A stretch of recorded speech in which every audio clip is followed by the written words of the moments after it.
O pas mus dar viena gera naujiena. Va turime dabar tokį pultelį. Jis vadinasi BFT. Kaip matome, jis pririštas.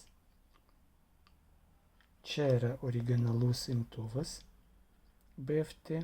Ir dabar pabandysim į šitą pultelį pririšti ir BFT. Kadangi šitas mygtukas veikia jau su Hjorman pulteliu, dabar pririšime dar vieną sudėtingą pultelį. Įvedame programavimo būseną.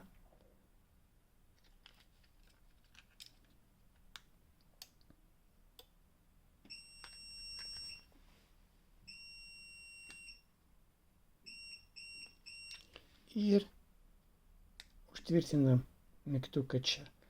Dabar padėsim. Dabar ką turim padaryti? Stovim labai šalia automatikos.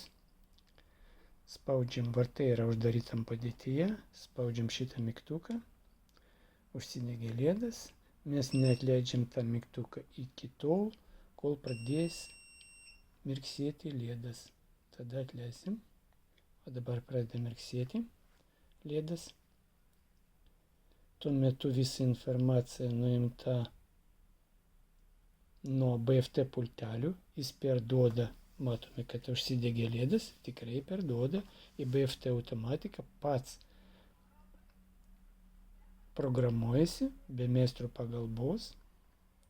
Dabar turime palaukti, jau sulaukim, kol jis užgeso. Ir nuo to momento, kaip užgeso, reikia palaukti 15 sekundžių. Po 15 sekundžių patikrinsim, ar pultelis irgi veikia. Tai tada bus viename pultelėje H-Matic, bus ir BFT sudėtingas kodas, ir aišku, Hjorman kodas. Patikrinsim Hjormas, kaip veikdavo, taip ir veikia, o šitas irgi veikia. Tai reiškia dabar šitame pultelėje vienas mygtukas valdo Hjorman automatiką, kitas mygtukas valdo BFT automatiką. O tokia gera žinia.